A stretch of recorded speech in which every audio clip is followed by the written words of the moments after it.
Hi there, I'm Hannah, and I would like to introduce the A team, which includes Asia, Danare, Sandra, Wasihun, and myself. Our team is chosen to research and collaborate emergency preparedness in healthcare facilities. So here's an overview of our project. Our topic will be broken up into different sections. First, I will introduce the topic with a description of the issues taking place. Then, Danare will discuss the purpose and goals of our project. Next, Sandra and Asia will talk about the perceived barriers and challenges involved in our topic. This will go into detail about how factors such as lack of resources, communication, and coordination, as well as how internal and external factors play a role. Finally, Wasihum will discuss possible solutions when planning for incidents and emergencies involving mass casualties. At the very end of our project, we will present the process and outcomes of the change management project by talking about the steps that were taken and how the team interacted based on each of our personality traits. With the increasing amount of mass shootings taking place each year, such as the recent shooting in Las Vegas, hospitals are more in need than ever to learn and prepare for the worst situations and look for better ways to treat victims of mass shootings. By having a better understanding of what to expect in these chaotic situations, more lives will be saved. Our driving question asks, what are the best ways for healthcare facilities to improve procedures involving mass casualties? With the recommendations made and topics researched by our team, our findings will help healthcare facilities become better equipped, responsive, and more prepared when dealing with mass casualties during an unexpected event. Next, we will hear from Danare about the purpose and goals associated with our topic. Hello, my name is Donare Vasquez. My section for this change project is Goals, creating the plan that will help save lives during traumatic events. The purpose of this project is to make recommendations for different process improvements that involve mass casualties like the mass shooting that occurred in Las Vegas. Some examples from the Las Vegas mass shooting that happened last October include communication and triage. Communication is a very broad and large process that can be streamlined in various ways. But knowing that a situation like this can occur at any time, these communication processes should always be at the forefront and be made as efficient as possible. NPR issued an article that stated that 100 extra doctors were called in to work Sunday night, along with another 100 people, including nurses, technicians, and support staff. The way in which the extra staff is called in can greatly affect how quickly each member gets to the hospital and is ready to work. Triage is another process that can always be made more efficient and effective. A surgeon from the Las Vegas University Medical Center walked into the emergency department that Sunday evening after the mass shooting and described the scene to USA Today. He mentioned that as he looked at the full beds and patients packed and stacked in the hallways, he shifted into triage mode, asking himself, who's dying first and who could he save? Those are just a couple of examples of processes that could be more streamlined and made to work better for each facility. Some of the recommendations that we will be making include process improvements, protocol updates, and change projects.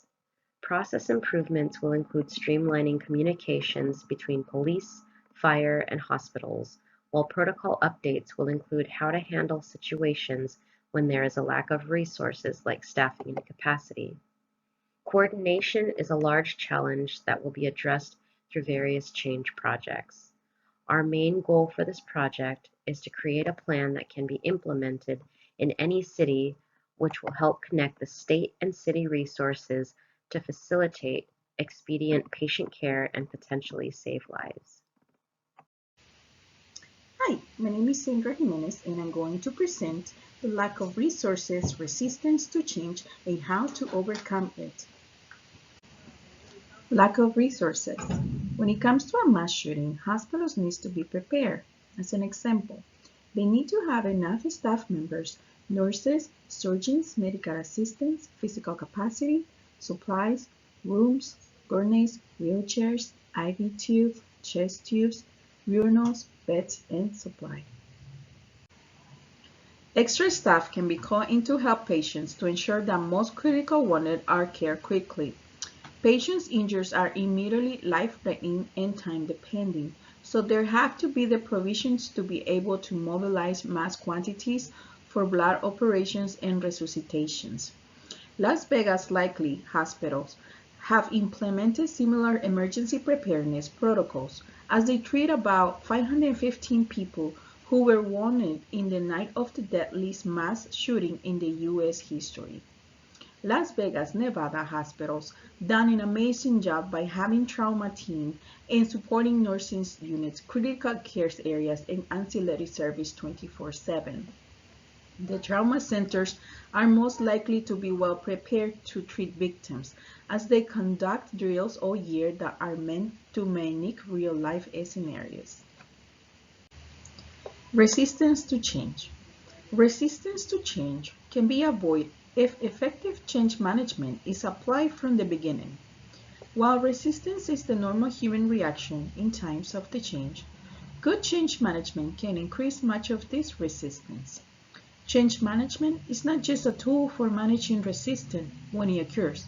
It is most effective as a tool for activating and engaging employees in a change. Capturing passion and positive emotion surrounding a change can many times prevent resistance from occurring. Change is uncontrollable and requires new ways of thinking and doing. People have trouble developing a vision of what life will look like on the other side of a change. So they tend to climb to the no rather than embrace the unknown. If staff do not understand the need for change, you can expect resistance. Fear is the most common reason because people will take active steps towards the unknown. Resistance to change examples are lack of competence, low trust, not being consulted, poor communication, exhaustion, saturation, benefits, and rewards. Managing resistance to change. Resistance to change can be reduced by having no bias and fractional support allowed. Recognize that resistance to change is minimized if it is created by trust, oriented staff, supportive work environment period to change. Communication and input reduce employees' resistance to change. Participation and involvement ensures commitment and implication of changes. As well, participation is easier when the individual recognizes her or his personal benefit to gain from change. Encourage employees to openly express their thoughts and feelings about the change program. Listen carefully to their concerns, explore their fears, and take their comments seriously. Engage them in the planning and implementation process. Help them find new roles, either in your group or somewhere else in the organization roles that represents genius contribution in mitigating their loss. The ways to overcome resistance are facilitation, education, involvement, negotiation, manipulation, and coercion. Strategies you can use to overcome resistance to change. Address personal concerns first. Link the change to other issues people care about. Tap into people's desire to avoid loss. Group your items homogeneously. Take advantage of people bias by now, pay later. Make the change local and concrete. Be aware overloading people and know the pros and cons of your change. Next, we will hear from Aisha about coordination and communication related to our topic. Thank you.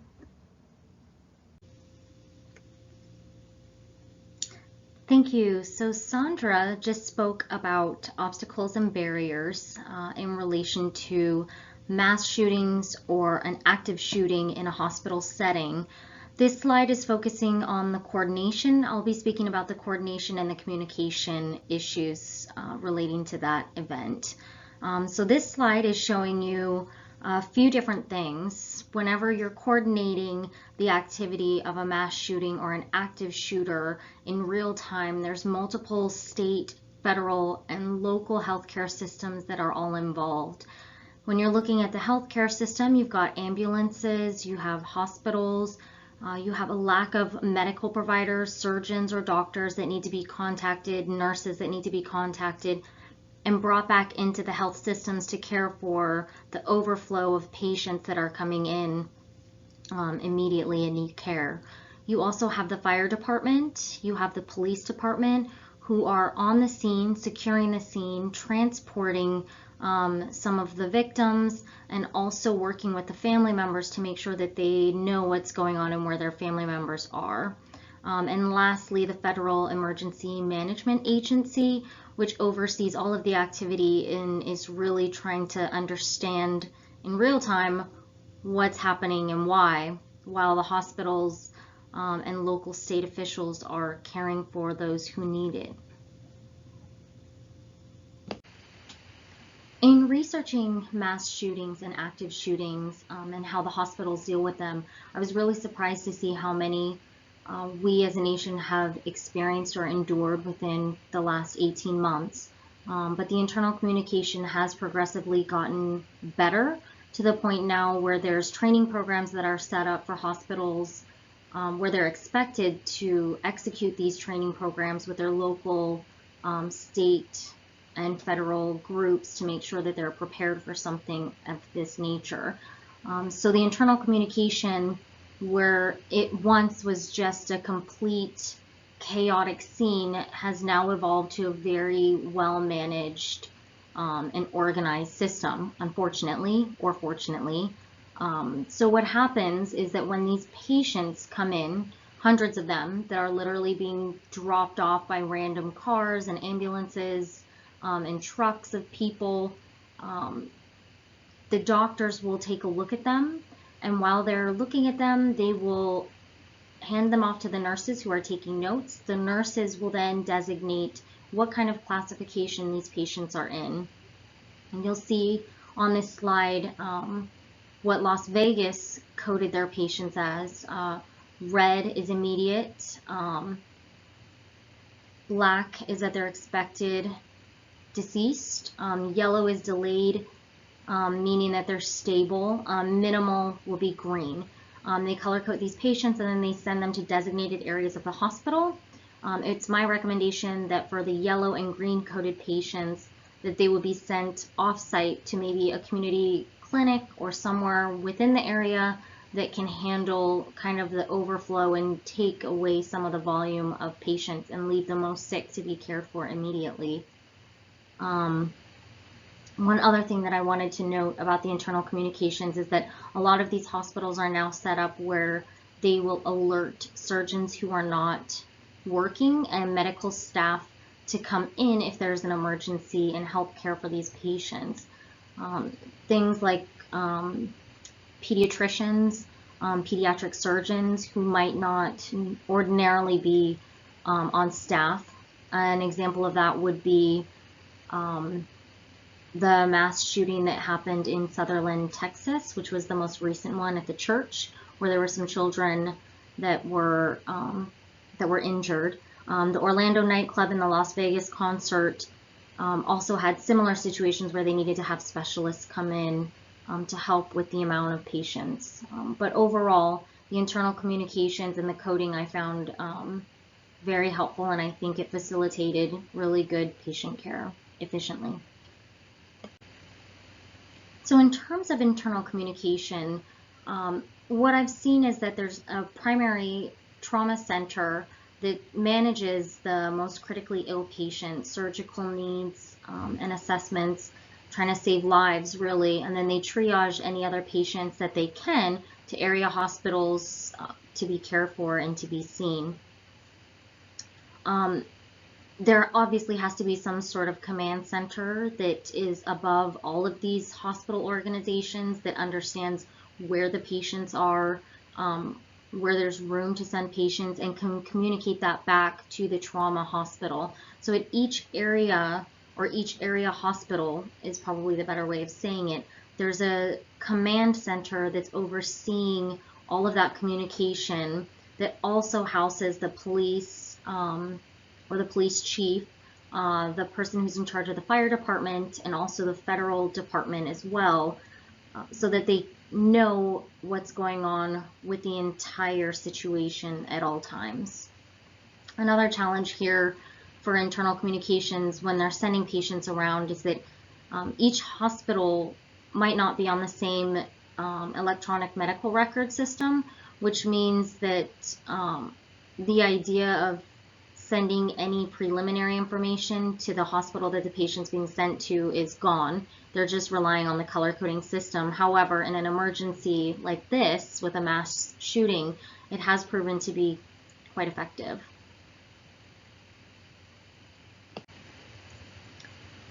One of the biggest challenges for hospitals is having to manage and sometimes prevent information from getting out to the public with social media and everybody having a cell phone.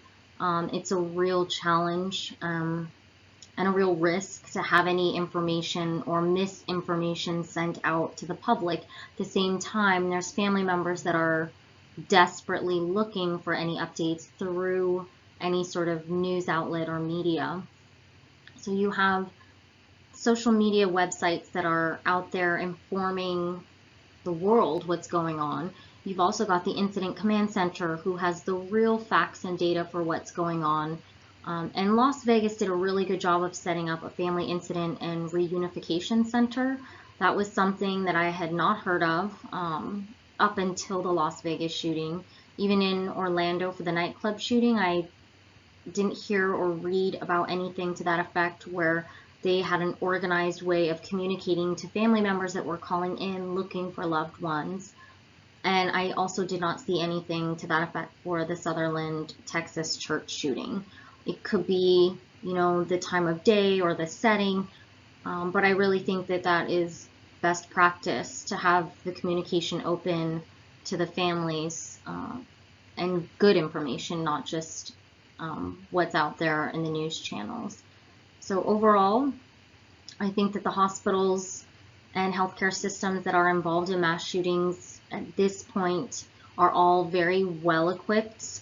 We started this project with the intent of creating an outline for hospitals to follow, but what I found was that there's already a lot of templates and a lot of training that's already happening throughout the state, throughout our state, throughout many states. California is well ahead of the curve, in my opinion, based on my research. But it's been set in motion, and it's sad to say that our hospitals have to prepare for this, but they have the tools that they need, in my opinion, to manage it well and make sure that they can save as many lives as possible. My name is Wasihun, and I'll talk about the solution.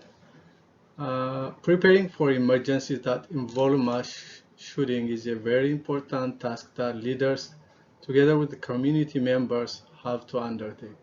Even though there is preparation going on all the time at different levels in most communities, the response during actual emergencies at times seems to be chaotic and unorganized.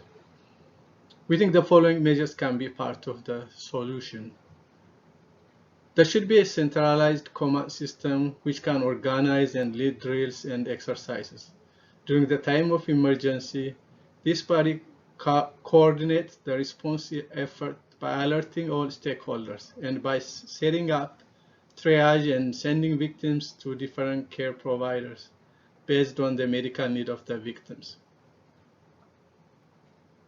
The emergency response plan should include first responders, such as police, fire department, paramedics, hospitals, including urgent care centers and clinics.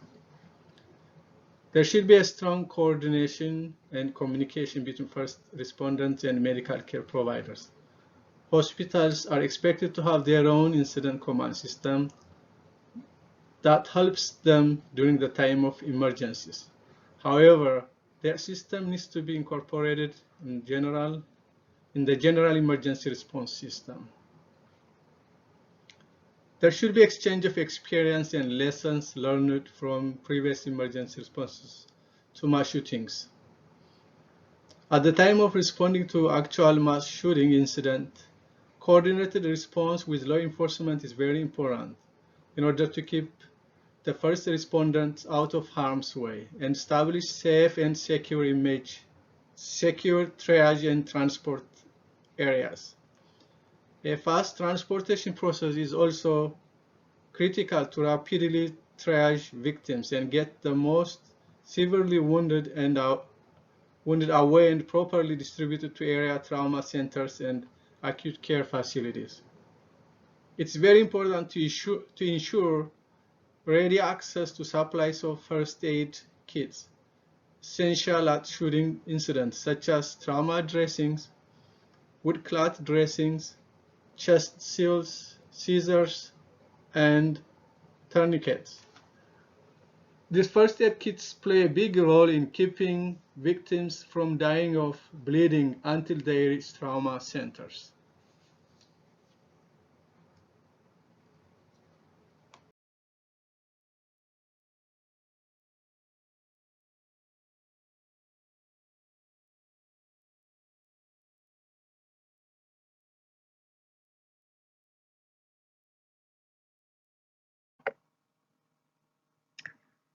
For our team interaction, my personality profile is categorized as amiable.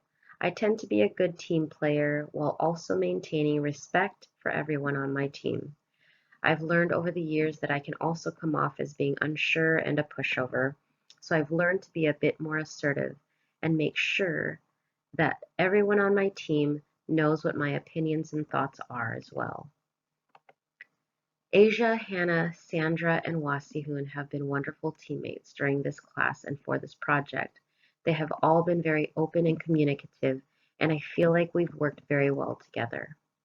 If we compare how our team interacts with each other to the TKI assessment, I would have to say that we are very collaborating and compromising.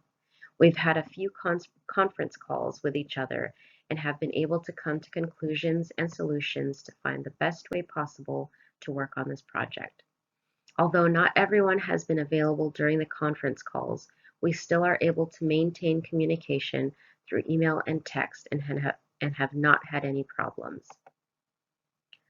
I loved working with all of you during this quarter and wish the best for you. Thank you.